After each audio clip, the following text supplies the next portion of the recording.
يعني كمية السب والشتم اللي بالانستغرام أنا حطيت لكم بعضهم، وطبعا يبين الأخلاق العالية. أحب أوضح معلومة. أنا لما تكلمت وقلت العراق ليست دولة خليجية، لأن في شخص سألني قال لي ليش حاطة أعلام الست دول الخليجية ومو حاطة علم العراق؟ قلت له لأن العراق مو دولة خليجية، دولة عربية، وأنا اللي أعني أن العراق مو من ضمن مجلس التعاون الخليجي. فهمتوا؟ العراق فقط مشاركة في كرة القدم وليست من ضمن مجلس التعاون الخليجي. داشين عليه كمية ناس منحطة يغلطون ويقلون أدبهم. عندنا مثل يقول الخير يخص والشر يعم، بما معناه ترى أنا تعبت وياكم يا شعب العراق. أنا أكثر واحدة أحط علمكم وأدافع عنكم وأتكلم عنكم كلام طيب، بس الظاهر طبعا كلنا ندري أن العراق دولة مطلة على الخليج العربي، ولكنها ليست من ضمن مجلس التعاون الخليجي. هذا اللي أنا كنت أتكلمه، وأنا كنت أتكلم عن الأزمة السياسية الخليجية، والعراق ما لها علاقة بهذا الموضوع. فهمتوا؟ هي بس مشاركة بالكرة، كرة القدم بس فقط لا غير. يا ريت نفهم هذا الشيء. وأتوقع بوستاتي عندي بالإنستغرام تبين إيش كثر أنا كنت يعني أنزل أعلام العراق، وبكل يعني أي موقف يصير للعراق أنا كنت أفرح لهم، وكنت أزعل على الانفجارات اللي كانت تصير، وكنت أنزل بوستات. بس الظاهر الشعب العراقي في شيء، يعني في شيء بداخله ضد ملاك، الله أعلم شنو. وأنا بما أني تعبت منكم، تعبت وياكم، أحب أقول لكم شيء وأرجع وأقول لكم الخير يخص والشر يعم. عموما أنا ما بي أي متابع من العراق أبدا أبدا أبدا. اللي متابعني بالإنستغرام واللي متابعني بالسناب شات يسوي لي انفولو بليز، يعني أوكي؟ الزين والشين. أنا ما بي أي متابعين من العراق. واضح الكلام؟ واضح الكلام. أنا رأيي كيفي، أقول اللي أقوله، ما حد يحاسبني.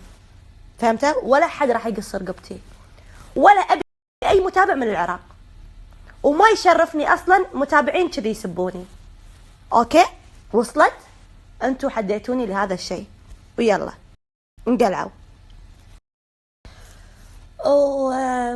يعني هذه مو أول مرة، زين؟ بكيفكم تفهمون الموضوع من الغل والحقد اللي فيكم، بكيفكم تفهمون المواضيع وتروحون تبررونها وتروحون تتكلمون فيها بطريقتكم. أنا أقصد شيء وأنتوا تقصدون شيء ثاني، بس طالما هذا القل والحقد بقلوبكم أنا ما يشرفني متابعتكم. لا تتابعوني، وصدقوني يعني أنتوا ما تعنوا لي ولا شيء، أنا اللي أعني لكم، بدليل أن أنتوا اللي متابعيني مو أنا اللي متابعتكم. فحفظا على كرامتكم لا تتابعوني، لأن راح أطيح حظكم. أوكي؟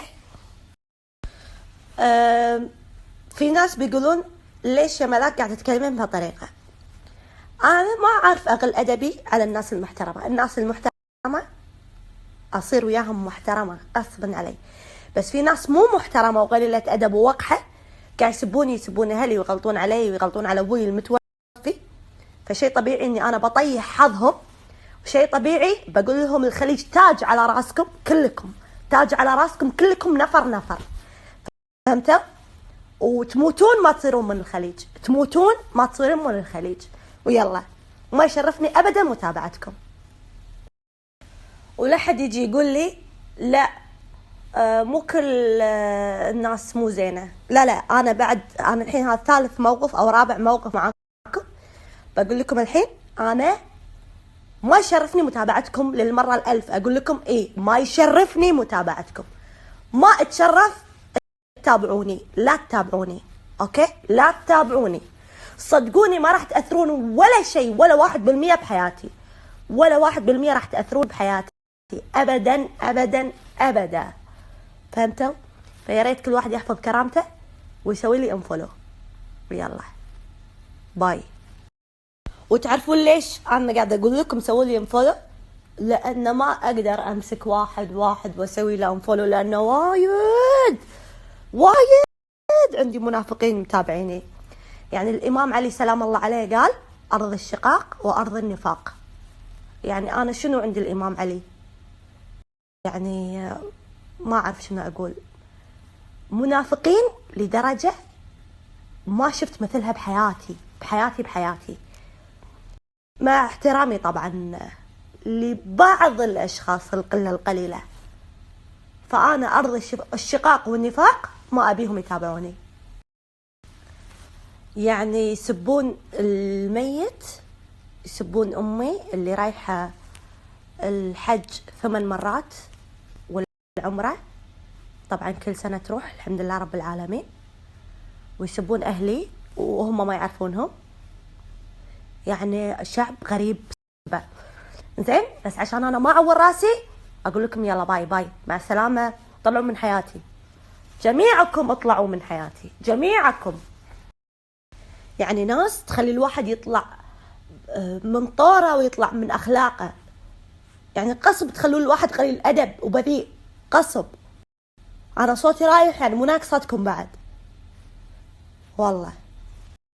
مره ملاك تبي تزوج فلان كويتيه، مره ملاك تسب بناتنا، مره ملاك خذت ابننا، مره ملاك. ايش تبون بملاك؟ ما عندكم حياه، ما عندكم اي شيء ثاني غير ملاك. حارقة نوركم ملاك، موتتكم ملاك، صح ولا لا؟ بس خلاص لا عاد تبدي، لمتى بتحملكم؟ ترى مو مجبورة اتحملكم على فكرة، انا كلش مو مجبورة اتحملكم. انتوا يلا اصلا يلا متحملين بعض، واحد فيكم يكره الثاني، حقد وقل. بس خلاص حسنوا صورتكم قدام الناس، خلوا الناس تحبكم، انتوا تكرهون العالم فيكم، منافقين مصلحتيين. بس والله ملاك وملاك، انتوا وغندرتي واحد، شنو بخسر الجنة يعني؟ ماني خسرانة الجنة. يلا بسرعة انفولو. زعلانين علشان ما حطيت علم العراق، و90% من العراقيين ودهم يهاجرون ويهدون العراق. شو هالنفاق؟ شنو هذا النفاق؟ انا ما حطيت علم العراق، حطيت اعلام دول مجلس التعاون، علشان ما حطيت علم العراق تسبون ابوي الميت. عسى الله ياخذكم وتلحقونه يا رب. يعني انا كل اصحابي اصلا العراقيين ودهم يهاجرون ويهدون العراق، كلهم يبون يهدون العراق من وراء الفئة المريضة. اذا انتم ما تعرفون تحتكون بالمجتمع والناس، انا اقول روحوا سكروا اكاونتاتكم وسكروا تليفوناتكم، لا تحطون بدينكم تليفونات، لان انتم مو قد هاي المسؤولية والله. وعلى فكرة ترى انا اقدر ارفع عليكم قضايا، لان القانون الحين صار يطبق عندكم، بس رأفة فيكم ماني رافعة عليكم قضايا. اول وحدة تكلمت عنكم بالسوشيال ميديا وحطت علم العراق انا، اول وحدة تنزل بوستات عن العراق انا. كل هذا نسيتوه كل الطيب، كل شيء نسيتوه، علشان انا ما حطيت علمكم. وهي دول مجلس التعاون الخليجي تسبوني وتسبون اهلي؟ ماكو اي ادب واكو اي احترام؟ شنو هذا القل والحقد؟